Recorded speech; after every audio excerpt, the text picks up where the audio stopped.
Breaking news right now at 11. The wildfire emergency is growing in California. New flames breaking out in the Hollywood Hills, prompting even more evacuation orders tonight.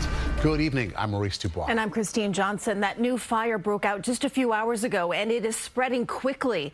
Helicopters dropping water near the flames while ground crews worked below. So far, there are 6 wildfires burning in the Los Angeles area. They span more than 26,000 acres. That's at least 31 times the size of Central Park. 5 people have died and more than 1,000 structures have burned, according to fire officials. We have team coverage for you on the evacuees and the wind fueling those flames. But we begin with Gio Insignares from CBS Los Angeles, live in Altadena tonight. Gio. Maurice, Christine, good evening to you both. Behind me, you'll notice a burning structure. This is one of the many structure fires that have been popping up here in Altadena throughout the day, throughout the last 24 hours, and throughout the evening since we've been here. But that is just one slice of the devastation here in Southern California, as you mentioned. When we can, let's take you to some video here to give you a better perspective as to what exactly is going on. Again, we mentioned we're in Altadena. That is the site of the Eaton fire. It has now killed 5 people and destroyed hundreds of homes and businesses, both in Altadena and in Pasadena, California. Now, this exploded to 10,000 acres today.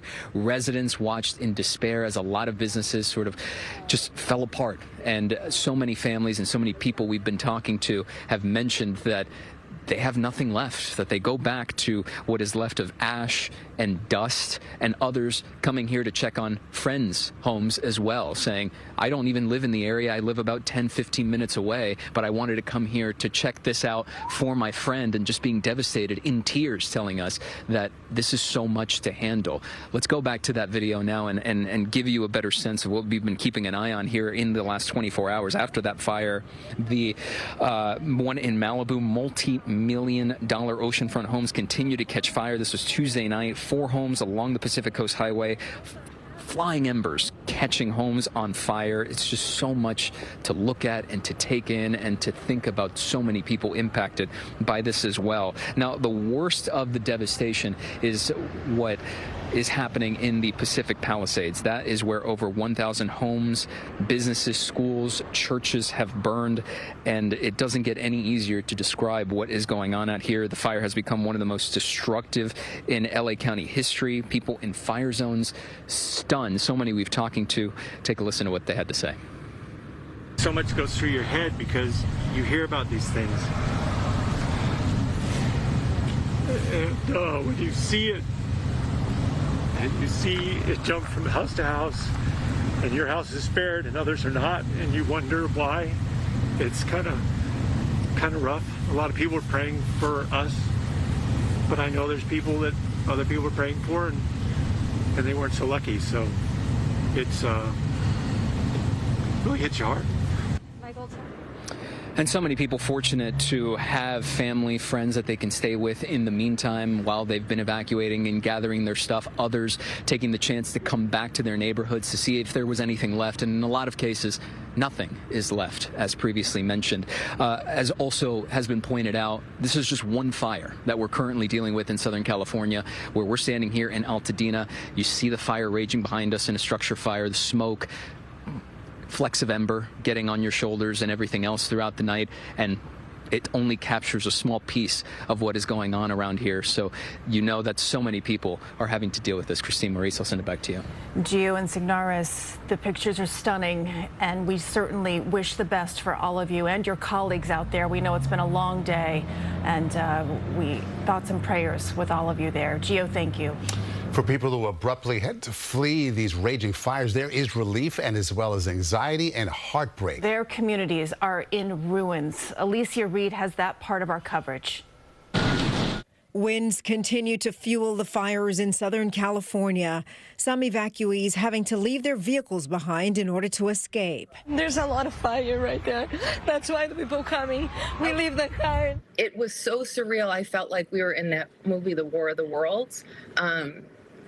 I didn't recognize the streets that I were on as our own. Firefighters descending upon LA County from other states to help beat the fires that continue to spread. This nursing home in Pasadena forced to evacuate. It's tough. It's tough. They can't get up. They're stuck on the wheelchairs. 91-year-old Pasadena resident Dale Short's home is now scorched to the ground. 60 years of memories and raising 3 children gone. It's my whole life. Everything was in there. So lost everything. Actor Steve Guttenberg jumped into action, helping his Palisades neighbors evacuate safely. His wife, Emily, former CBS News New York reporter, got out before mandatory evacuations began. She's checking on him hourly, knowing he's putting his life in danger for a greater good. So he was warning people, if you ditch your car, leave the keys so that we can get them out of the street and so the fire crews can make it up. It's bittersweet because it's really scary to have a loved one, in the line of fire like that. The fate of their home is still unknown. Many families in the same predicament. This is the best neighborhood. Everybody knows each other. Everybody helps each other out. Before he left, our neighbor Brad here, he was putting out little fires on, before he felt like he just had to go. He was putting out little fires on our property, and who knows, maybe that saved our house. Now, some nearby neighborhoods are currently without power, water, or cell service as these fires continue to spread. Christine. All right, Alecia, thank you. Well, now to the effect the weather is having on the firefight out west, and the wind has been the biggest problem. Lonnie Quinn is in our virtual studio now, and Lonnie, as far as the forecast goes, any relief in sight? The winds will be a bit less tomorrow, but they're not going away. And look, the winds have been, you're right, the biggest issue here. 100-mile-per-hour gusts today with a picture like this burning behind you. But remember this, they haven't had a drop of rain since March. So the Hollywood Hill fire right there, that's what it looks like currently. What's going on? Well, when you get these Santa Ana winds, you get a high-pressure system that develops up around, say, northern Nevada. It pushes in the air that goes up and over the mountains, right? And as it's coming down the mountains, it gets funneled through those, the mountain passes and the canyons, and it has to accelerate because it's a skinnier passageway that it's going through. That's the situation right now. The winds are currently, they're down from where they were, but you still have a 43-mile-per-hour in Santa Clarita, and I think tomorrow, by the morning hours, they'll come down still a little bit more, but then they bump up a little bit more in the afternoon. It's a tough situation. Now, walk with me now across the country as we get to the East Coast here. I do want to show you what we're dealing with. Cold air in place. It feels like 9 degrees right now. By tomorrow morning, it feels like 7 in New York City.